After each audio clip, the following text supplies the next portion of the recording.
Hello, my name is Daniel Felber from the company Agathon.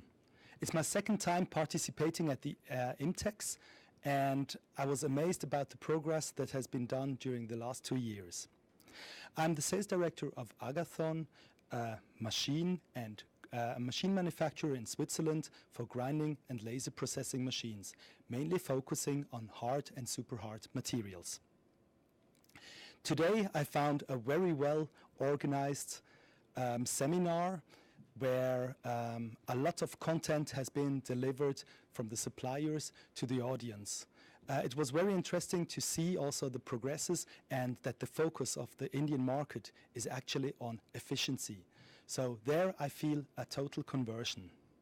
I had a speech too, and in the speech I was focusing on two of our many options that we have within our machines.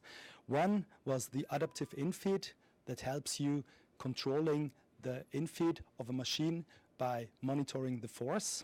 And on the other hand side, I introduced the Neo, a laser roughing machine, mainly focusing on roughing of PCD or super hard materials. Thank you very much.